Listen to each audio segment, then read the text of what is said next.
Part 1. The Mystery of the Hollow Ship. Hey there, mystery lovers.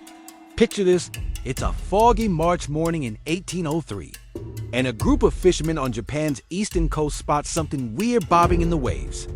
At first, they think it's some kind of fancy artifact, not a boat you take out for a fishing trip. It's got this intricate design, almost like something you'd see in a temple, not drifting in the ocean.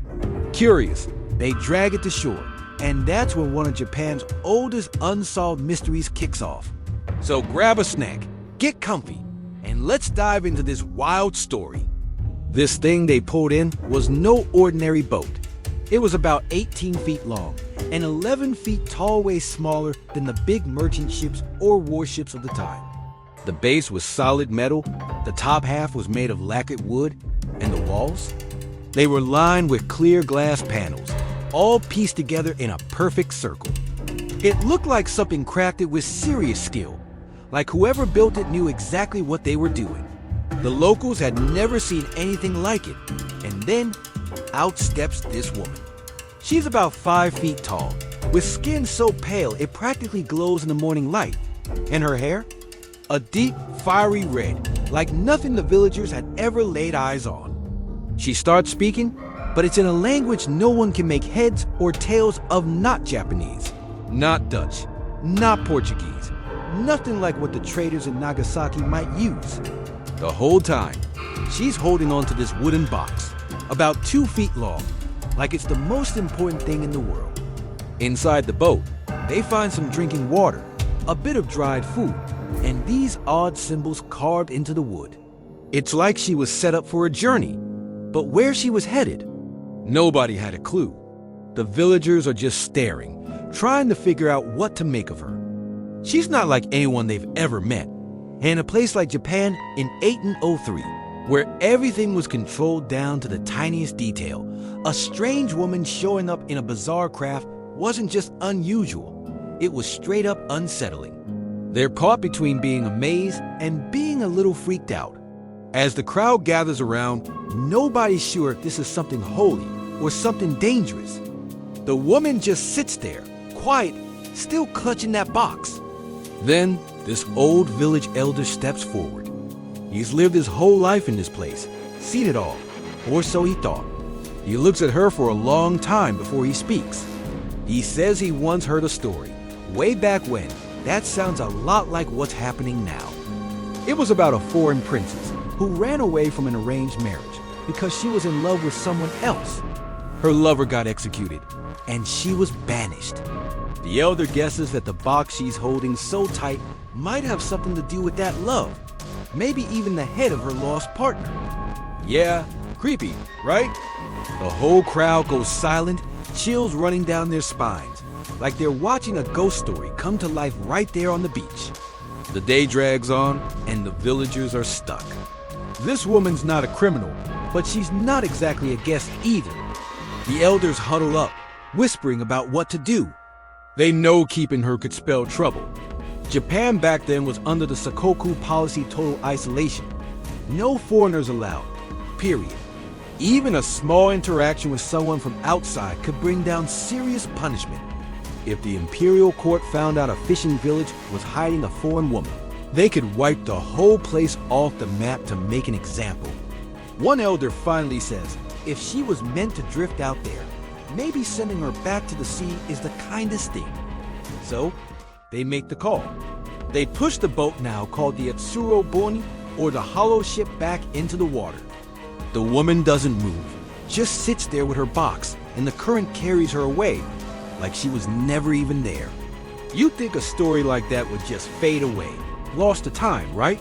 But here's the crazy part. This didn't just vanish into legend. It was written down, carefully documented in Japan's historical records from the Edo period.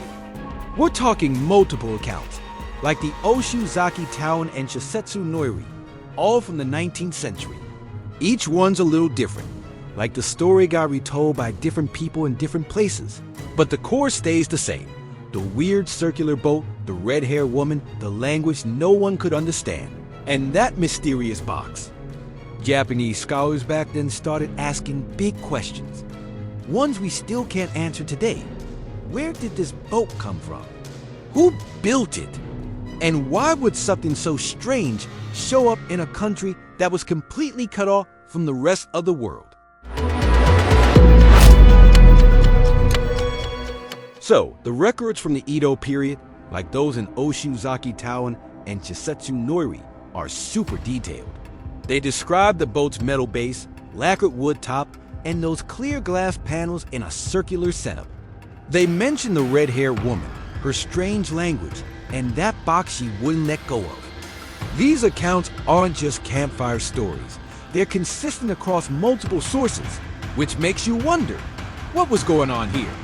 Scholars in the 19th century were already scratching their heads, asking where this boat could have come from and why it showed up in a Japan that was locked down tighter than a vault under the Sakoku policy. One theory that popped up early on points Northway North, like Russia. Some modern historians noticed that the woman's description pale skin, red hair sounds a lot like styles from Russia in the late 1700s, around the time of Catherine the Great. Dutch merchants, who were some of the only foreigners allowed to trade in Japan back then, had stories about Russian women with red hair, wearing thick fur-trimmed coats and writing in a flowing, slanted script. A Japanese sailor named Dio Kaiyu, who got shipwrecked and lived in Russia from 1782 to 1792, backed this up. He talked about seeing women like that and a script that didn't look like anything in Japan. Some folks think the symbols carved inside the Utsuro Bune might match that description, though they don't quite line up with Cyrillic or any known writing system. It's a compelling idea. Could this woman have been a Russian exile? Maybe someone who got caught up in a political mess and was sent adrift. But here's where it gets even crazier. There's another story buried deep in Japanese folklore that feels like an echo of the Utsuro Bune. It's about the Kono clan, a noble family from Shikoku, one of Japan's islands. According to legend, back in the 7th century, over 1,000 years before our mystery boat, a fisherman found a 13-year-old girl drifting in a hollow boat. She said she was a Chinese emperor's daughter, fleeing a cruel stepmother. The locals took her in. She married a prince, and their son started the Kono clan, supposedly carrying royal blood from far away. For years, people thought it was just a myth. But then scholars found old genealogical records and faded drawings showing a round boat and a girl who didn't look entirely Japanese. Sound familiar? It's like the Utsuro Bune story was repeating history centuries apart. Now, let's talk about the boat itself, because it's weird, like really weird. The historical texts describe it with crazy precision. Dark polished metal base, lacquered wood upper structure, and those glass panels joined in a perfect circle. No rudder, no oars, no way to steer it. This wasn't some fishing boat or trade ship. In 1803, nobody in Japan or anywhere else really was building anything like that. Glass panels in a circular array? That's high tech for the time. And the way it's described, it almost sounds like a giant lens, like something designed to peer out at the world, or maybe let something peer in. The records don't say it floated like a normal boat either.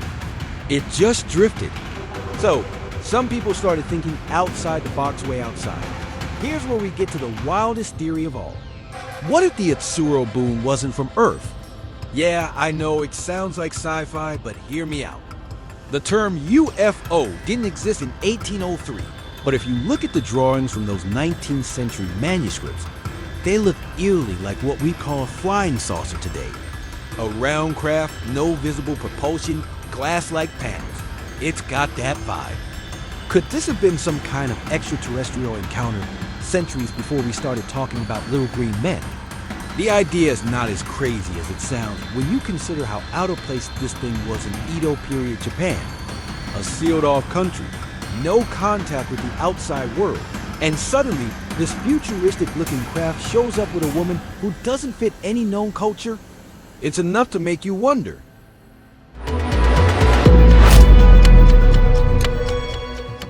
So, after the villagers sent the woman and her strange craft back into the sea, the Utsuro Bune vanished.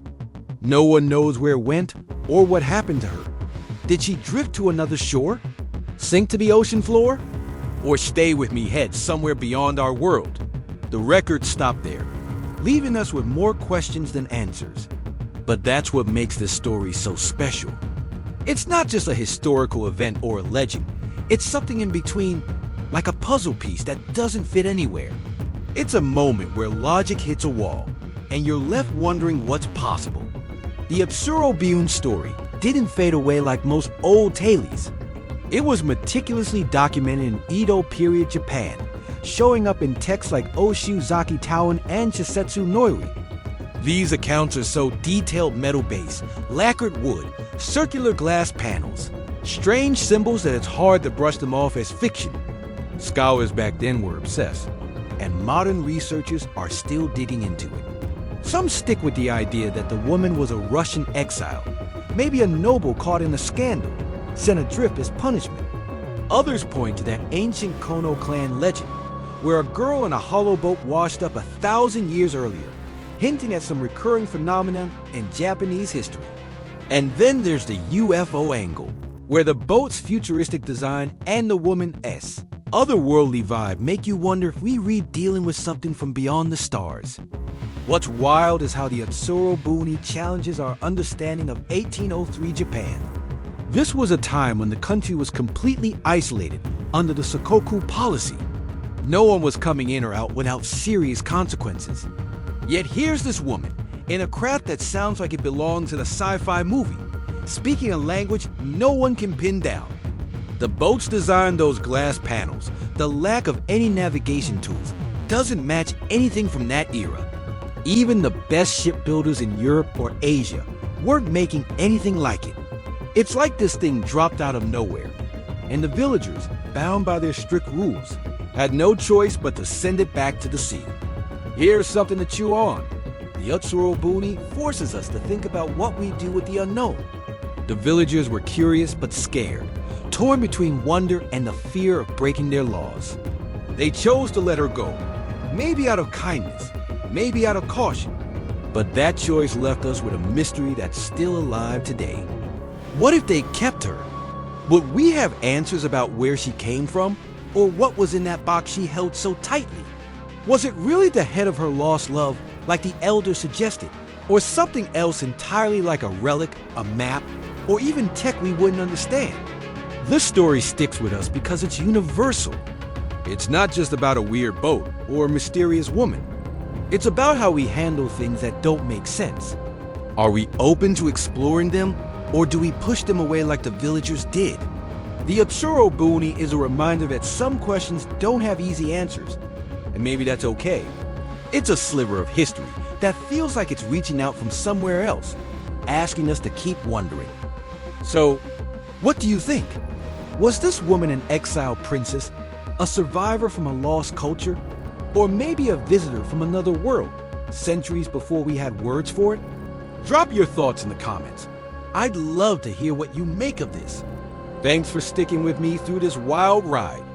If you enjoyed it, hit that subscribe button and tap the bell so you don't miss the next mystery we uncover together. See you in the next one.